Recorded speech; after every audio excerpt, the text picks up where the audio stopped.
Jalan Tol IKN Nusantara bakal punya terowongan bawah laut dan lintasan satwa. Kementerian Pekerjaan Umum dan Perumahan Rakyat, PUPR, tengah membangun jalan tol menuju ke kawasan inti pusat pemerintahan, KIP, IKN Nusantara. Jalan tol ini akan terhubung dengan Jalan Tol Balikpapan Samarinda, Balsam. Kepala Satuan Kerja Pelaksanaan Pembangunan IKN 2 Balai Besar Pelaksanaan Jalan Nasional, BBPJN, Kalimantan Timur Armen Ade Kristi mengatakan, jalan tol ini akan mempersingkat jarak tempuh dari Balikpapan menuju kawasan inti IKN Nusantara, yang sebelumnya dari sekitar 2 jam menjadi hanya sekitar 30 menit. Pembangunan jalan tol IKN yang saat ini sudah berjalan terdapat pada 3 seksi, yakni seksi 3A Karangjo KKT Karyangau sepanjang 13,4 km, seksi 3B KKT Karyangau Simpang Tempadung sepanjang 7,32 km, dan seksi 5A Simpang Tempadung Jembatan Pulau Balang sepanjang 6,67 km, kata dia dalam keterangan tertulis, Minggu, 6 Agustus 2023. Ketiga seksi ini ditargetkan rampung pada pertengahan tahun 2024 pada sekitar bulan Juni atau Juli, tambah Arman. Dikatakan Arman untuk seksi 2 adalah bagian dari tol Balsam. Sedangkan pada seksi 4 disiapkan pembangunan terowongan bawah laut, immersed tunnel, untuk menjaga lingkungan, dan di seksi 4 juga disediakan 2 lintasan untuk satwa, jadi ada semacam terowongan pendek. Untuk immersed tunnel saat ini masih proses lelang pekerjaan desain, imbuhnya. Kementerian PUPR saat ini juga tengah menyelesaikan pembangunan jembatan duplikasi bentang pendek Pulau Balang di Kalimantan Timur sepanjang 514 meter. Jembatan ini akan tersambung dengan jalan tol akses IKN segmen 5A Simpang Tempadung Jembatan Pulau Balang. Saat ini progres konstruksinya sebesar 25,3% dan ditargetkan rampung pada Mei 2024. Sedangkan untuk di KIP IKN, Kementerian PUPR telah menyelesaikan pembangunan jalan lingkar sepaku segmen 1,2 dan 3 sepanjang 5,7 km. Sementara sisanya segmen 4,4 km, sedang tahap konstruksi dengan progres 48,37% untuk mendukung konektivitas. Selain jalan lingkar sepaku, saat ini juga tengah dibangun jalan sumbu kebangsaan sisi barat sepanjang 2,02 km dan jalan sumbu kebangsaan sisi timur sepanjang 3,27 km. Untuk jalan sumbu kebangsaan sisi barat sudah dalam tahap konstruksi sejak September 2022 dan ditargetkan selesai April 2024 dengan progres 39,04%.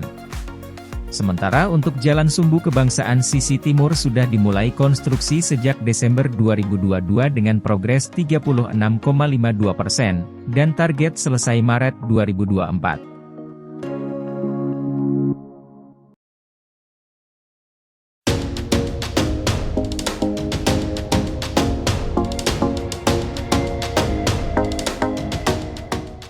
Revisi UIKN, luas ibu kota Nusantara menciut, konsolidasi tanah dan penguatan pembangunan diperlukan.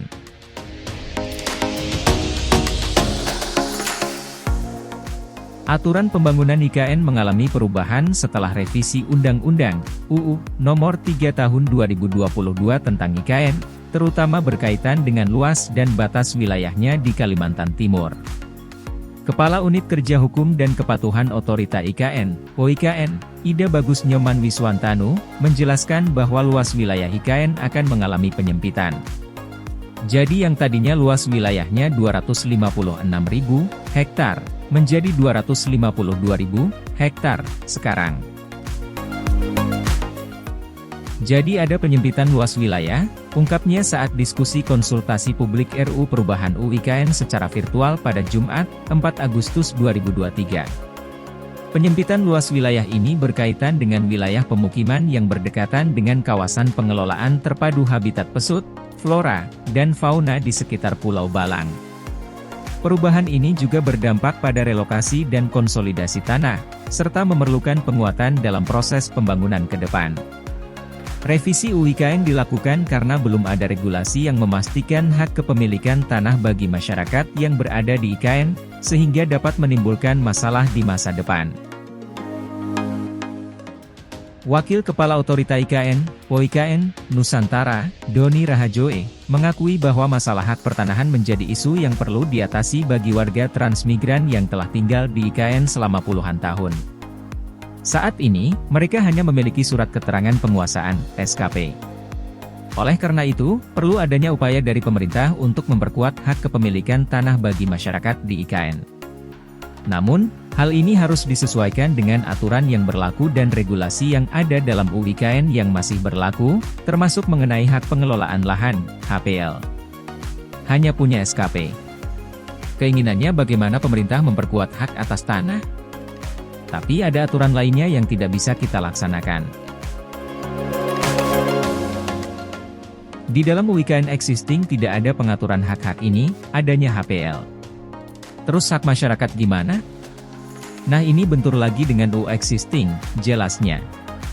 Dengan revisi UU IKN ini, diharapkan proses pembangunan dan pengelolaan IKN akan lebih terencana dan sesuai dengan kebutuhan masyarakat, serta menghindari konflik dan masalah yang mungkin timbul di masa depan.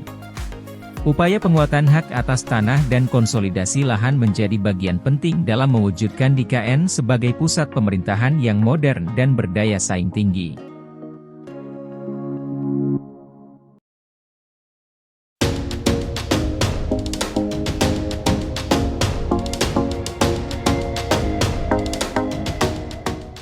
Menteri ATR, BPN serahkan 3 sertifikat HPL seluas 34.000 hektar ke Otorita IKN.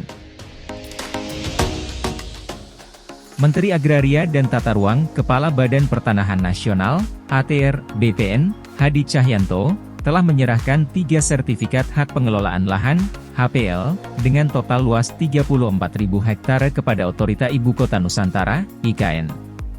Penyerahan simbolis berlangsung di Hotel Mercure Samarinda pada Kamis, 3 Agustus 2023, dan sertifikat tersebut diterima oleh Wakil Kepala Otorita IKN, Doni Rahajoe.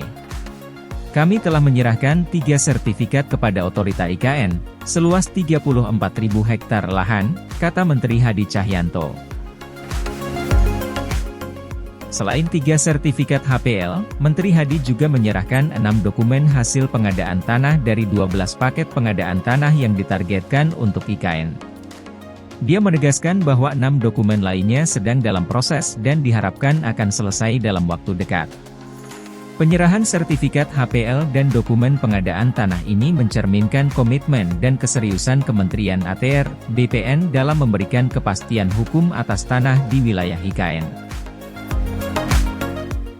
Ini sejalan dengan perintah Presiden RI Joko Widodo yang mengamanatkan 3 poin penting yang harus diselesaikan oleh Kementerian ATR, BPN, yaitu percepatan pendaftaran tanah sistematis lengkap, PTSL, untuk 126 juta bidang, penyelesaian masalah tumpang tindih, konflik sengketa, dan masalah mafia tanah, serta bantuan dalam menyelesaikan tata ruang dan pengadaan tanah di IKN. Poin ketiga yakni penyerahan sertifikat termasuk dokumen hasil pengadaan tanah, sudah kita laksanakan. Sebelumnya juga, kita sudah serahkan 9 rencana detail tata ruang IKN, yang telah ditandatangani oleh Kepala Otorita, papar Menteri Hadi. Terkait penyerahan sertifikat, Menteri Hadi juga berpesan kepada Wakil Kepala Otorita IKN agar segera menyelesaikan 2 sertifikat milik PSSI dan Bank Indonesia, dengan merubahnya menjadi hak guna bangunan, HGB. Sementara itu, Wakil Kepala Otorita IKN Doni Rahajoe mengapresiasi kinerja Kementerian ATR, BPN dalam mempercepat pembangunan IKN. Doni juga mengungkapkan bahwa sudah ada pelaku usaha dari sektor swasta yang siap untuk melakukan pembangunan di kawasan IKN, seperti Jakarta Intercultural School, JIS, Hotel Bintang 4 dari Vasanta Group, dan Rumah Sakit Internasional Hermina, serta berbagai proyek lainnya. Selain penyerahan sertifikat HPL untuk IKN, Kementerian ATR, BPN juga menyerahkan sertifikat hak pakai kepada Badan Nasional Pengelola Perbatasan untuk Pos Lintas Batas Negara, PLBN, Pulau Sebatik. Pihaknya juga menyerahkan 65 sertifikat hak guna bangunan, HGB, kepada PT PLN, Persero, di wilayah Kalimantan.